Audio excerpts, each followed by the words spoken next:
So, hello everyone. A 56-year-old individual, he came to our medicine ward yesterday और उनकी chief complain थी he had earache on the right side, right? Facial weakness, specifically more towards the right side. He was unable to close eyes, right eye. He was unable to close eye, and he also had this characteristic rash on the right cheek. अब आपने further investigate किया पर उससे पहले हम इनके एक facial feature को थोड़ा सा देखने की कोशिश करते हैं जब पेशेंट आपके पास आया।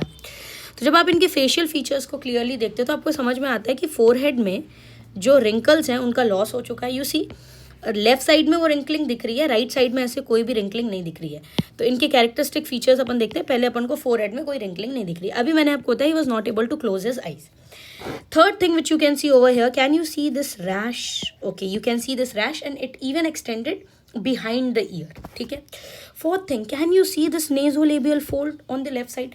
But right side में आपको कोई nasolabial fold ही नहीं दिख रहा है. Fourth चीज़. पांचवी चीज़, can you see the angle of mouth? Can you see it has been drooped? थोड़ा नीचे tilted है, वो उसकी drooping देखने को मिल रही है. इतना ही नहीं, पेशेंट ने खुद हमें बताया कि उसको राइट साइड में वीकनेस फील हो रही है. He himself says that he feels weak in the right side of his face. तो इन कंप्लेंट्स के साथ वो हमारे पास आए. अब अगर ये रैश नहीं होता तो I would have said that it is a case of Bell's palsy. अगर रैश नहीं होता तो, पर पेशेंट के पास रैश भी है.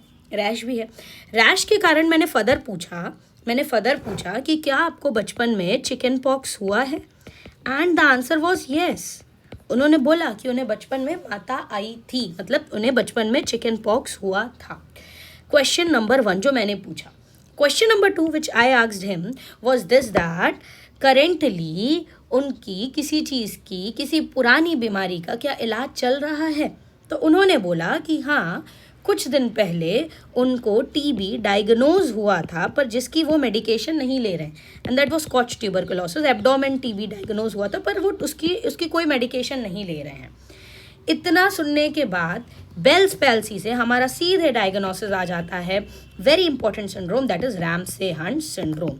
तो रैम्से हंट सिंड्रोम क्या है? जब भी बेल्स पैल्सी के साथ आपको ईयर एक और आपको very important characteristic finding a rash, you get a rash, that condition is known as Ramsay Hunt syndrome. तो यहाँ पे भी फेशियल वीकनेस है, यहाँ पे भी है. टेस्ट सेंसेशन लॉस होगी, हाइपर एक्यूसिस होगी, कोई दिक्कत नहीं है. इंपॉर्टेंट क्या है?